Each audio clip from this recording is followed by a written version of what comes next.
اعوذ باللہ من الشیطان الرجیم بسم اللہ الرحمن الرحیم اللہم صلی علی سیدنا محمد معدن الجود والکرم وآلہ وسلم۔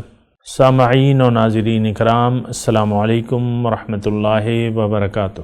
آج کا ہمارا موضوع یہ ہے کہ کیا بغیر مقصد زندگی کا تعین کیے ہماری عبادت مقبول ہوگی؟ ایسے ہی دیکھیں، اس میں ایک چھوٹی سی مثال ہے کہ انسان کی منزل کا اس نے تعین نہیں کیا ہے زندگی کی، اور اس کی ایک مثال میں آپ کو دیتا ہوں۔ مثال کے طور پہ میں مردان میں ہوں اور میرا کام پنڈی میں ہے یا اسلام آباد میں، لیکن مجھے معلوم نہیں۔ اب میں سفر تو اتنا پتہ ہے کہ سفر کرنا ہے، جو منزل ہے اس کا مجھے پتہ نہیں ہے، اس کے راستے کا بھی پتہ نہیں۔ اب میں گاڑی نکال کے یا ٹیکسی کر کے یا بیٹھ جاتا ہوں اور گاڑی جو ہے سڑکوں پہ دوڑانا شروع کر دیتا ہوں۔ آپ مجھے بتائیں کہ کیا میری گاڑی اپنی منزل تک پہنچ جائے گی؟ سفر ہے 1 گھنٹے کا مثال کے طور پر، اور میں نے 9 گھنٹے سفر کر لیا، تو کیا میں منزل تک پہنچ جاؤں گا؟ منزل کا پتہ یہ دیکھیں، عام سا وہ ہے، انما الاعمال بالنیات۔ عمل کا دار و مدار جو ہے وہ نیت پر ہوتا ہے۔ ہم یہ زندگی، ہمیں اگر اس کے کوئی مقصد کا پتہ ہی نہ ہو، یا اللہ ہماری منزل نہ ہو، اور ہم نے دنیا کو آخرت پر ترجیح دے دی ہے، یہ ایک سوال ہے نا۔ اب کیا ہوگا؟ اللہ تعالیٰ سے پوچھتے ہیں، یہ سوال اللہ سے کرتے ہیں، کلام اللہ سے کرتے ہیں کہ بھئی ایک شخص کی سارے نماز روزے کر رہا ہے، تہجد بھی پڑھتا ہے، کبھی بے وضو نہیں رہتا، وضو ٹوٹتا ہے تو وضو کر لیتا ہے، منزل دنیا ہے، ترجیح دنیا ہے۔ اے اللہ، اب اس شخص کی آپ کیا فتویٰ لگاتے ہیں؟ فتویٰ تو اللہ نے لگانا ہے، تو اللہ تعالیٰ فرماتے ہیں یہ شخص کافر ہے، یہ تو کافر ہے، اس نے تو دنیا کی زندگی پسند کر لی ہے مقابلہ آخرت کے یا اللہ کے۔ اللہ کی رضا اس کا مقصد حیاتی نہیں ہے۔ یہ تو آپ مانتے ہیں کہ اللہ کی رضا جو ہماری کامیابی اللہ کو راضی کرنے میں ہے۔ اللہ ناراض ہوگا، جنت میں کون لوگ جائیں گے؟ جن سے اللہ راضی ہوگا، جن سے ناراض ہوگا وہ تو جنت میں نہیں جائیں گے۔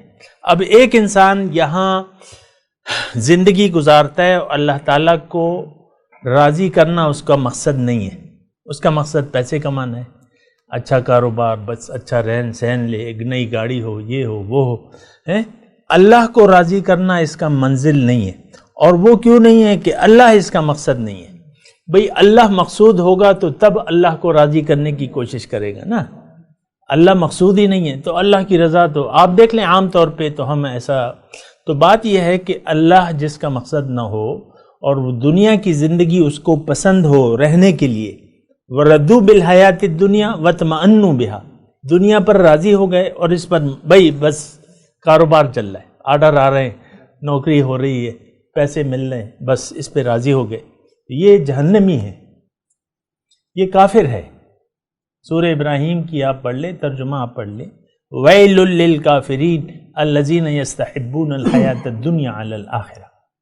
ہلاکت ہے، تباہی ہے ان لوگوں کے لیے جو آخرت کے مقابلے میں دنیا سے محبت کرتے ہیں۔ اب دنیا ہمیں محبوب ہے کہ نہیں ہے؟ یہ آپ عام طور پہ معاشرے میں دنیا محبوب ہے ہمیں، دولت، عزت، شہرت، زن، زر، زمین، اس کے علاوہ تو کوئی محبوب ہے ہی نہیں چیز ہمیں معاشرے میں۔ عام طور پہ دیکھیں، اللہ تو ہمیں محبوب نو، اس کا تو تذکرہ ہی نہیں۔ ہمیں تو زیادہ پیسے چاہیے، پیسے آئیں، پیسے پیسے پیسے، اس میں پھر جو ہے انسان کا بیڑا غرق ہو جاتا ہے۔ منزل اللہ نہیں ہوتی تو دنیا جو ہے، پھر دنیا اور آخرت کا نقصان ہے۔ بہرحال آج کا جو موضوع تھا کہ بغیر مقصد زندگی کا تعین کیے بغیر عبادت فضول ہوگی. ہم نے رکھا تھا نا مقبول ہوگی، نہیں، میں کہہ رہا ہوں فضول ہوگی. منزل ہی نہیں ہے، اللہ آپ کی ترجیح نہیں ہے. آخرت آپ کو دنیا کے مقابلے یعنی دنیا جو ہے آخرت کے مقابلے میں آپ کو زیادہ پسند ہے. تو بس آپ جئیں، کرتے رہے نماز روزہ. میں منع تو نہیں کر رہا، لیکن منزل بنانا زیادہ ضروری ہے. جو ہمارے ساتھی نے بات کی، غنی گل بھائی نے، کہ سب سے پہلے تو نظریہ زندگی بنانا ہوگا. اس کے بعد یہ جو دیکھیں کلمہ توحید ہے، یہ کیا ہے؟ یہ ایک نظریہ ہے.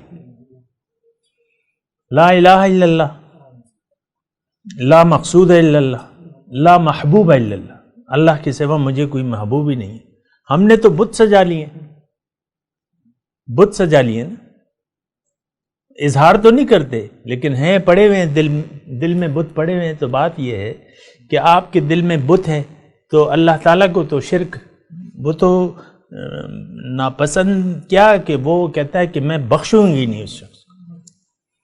ہم نے تو اللہ کے ساتھ شریک بنائے ہوئے، بلکہ اللہ تو کوئی حیثیت نہیں ہے، سارے تو وہ شریک ہی شریک ہیں. اللہ کی تو کوئی حیثیت ہی نہیں ہے ہمارے جو زندگی میں.